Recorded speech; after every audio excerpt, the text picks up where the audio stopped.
ರಾಷ್ಟ್ರಪಿತ ಮಹಾತ್ಮ ಗಾಂಧೀಜಿ ಅವರ 150ನೇ ಜಯಂತಿ ಪ್ರಯುಕ್ತ ವಾರ್ತಾ ಹಾಗೂ ಸಾರ್ವಜನಿಕ ಸಂಪರ್ಕ ಇಲಾಖೆ ಆಯೋಜಿಸಿರುವ ಗಾಂಧೀಜಿಯವರ ಜೀವನ ಚರಿತ್ರೆ ತಿಳಿಸುವ ಛಾಯಾಚಿತ್ರ ಪ್ರದರ್ಶನವನ್ನು ಬಂಟ್ವಾಳ ಮಿನಿ ವಿಧಾನಸೌಧದಲ್ಲಿ ತಹಶೀಲ್ದಾರ್ ರಶ್ಮಿ ಎಸ್.ಆರ್. ಉದ್ಘಾಟಿಸಿದರು.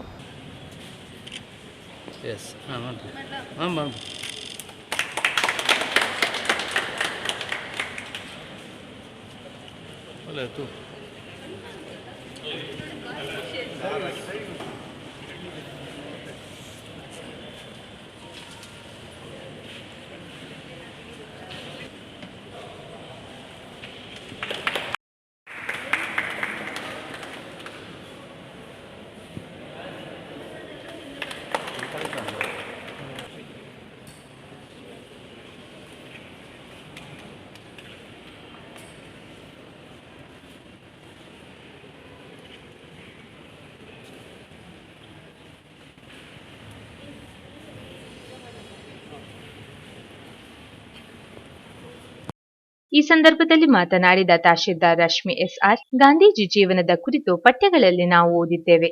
ಆದರೆ ಅವರ ಬದುಕಿನ ವಿವಿಧ ಮಜಲುಗಳನ್ನು ತೋರಿಸುವ ಭಾವಚಿತ್ರಗಳನ್ನು ನೋಡಲು ಅವಕಾಶಗಳು ಕಡಿಮೆ. ಬಂಟ್ವಾಳಕ್ಕೆ ಗಾಂಧೀಜಿ ಬಂದಿದ್ದರು ಎಂಬ ವಿಚಾರಗಳೊಂದಿಗೆ ಹಲವು ರೀತಿಯ ವೈವಿಧ್ಯಮಯ ಸನ್ನಿವೇಶಗಳನ್ನು ಒಟ್ಟಿಗೆ ನೋಡುವ ಅವಕಾಶ ಇಲ್ಲಿದೆ. ಇದನ್ನು ಸದುಪಯೋಗಪಡಿಸಬೇಕು. ಶಾಲಾ ಮಕ್ಕಳು ಇಲ್ಲಿಗೆ ಆಗಮಿಸಿ ಪ್ರದರ್ಶನವನ್ನು ನೋಡಿದರೆ ಮತ್ತಷ್ಟು ಜ್ಞಾನ ಸಂಪಾದನೆಗೆ ಅವಕಾಶವಾಗುತ್ತದೆ.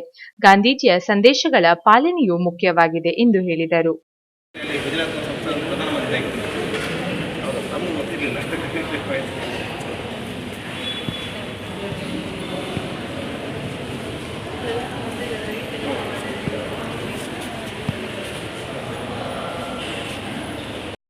ನವೆಂಬರ್ 11ರಿಂದ 13ರವರೆಗೆ ಬಿಸಿ ರೋಡಿನ ಬಂಟ್ವಾಳ ತಾಲೂಕಿನ ಕಚೇರಿಯ ಮಿನಿ ವಿಧಾನಸೌಧದಲ್ಲಿ ಪ್ರದರ್ಶನ ನಡೆಯಲಿದ್ದು, ಇದರ ಸದುಪಯೋಗ ಪಡೆಯುವಂತೆ ಕೋರಿದ ವಾರ್ತಾಧಿಕಾರಿ, ಗಾಂಧೀಜಿ ಅವರ ಬದುಕಿನ ಸಮಗ್ರ ಮಾಹಿತಿಗಳನ್ನೊಳಗೊಂಡ ಅಪರೂಪದ ಛಾಯಾಚಿತ್ರಗಳು ಇಲ್ಲಿವೆ. ಇವುಗಳನ್ನು ವೀಕ್ಷಿಸಿ ಅವರ ಬದುಕಿನ ಸಾಧನ ಪರಿಚಯ ಮಾಡಿಕೊಳ್ಳಲಾಗಿದೆ ಎಂದು ವಾರ್ತಾಧಿಕಾರಿ ಖಾದರ್ ಶಾ ತಿಳಿಸಿದರು.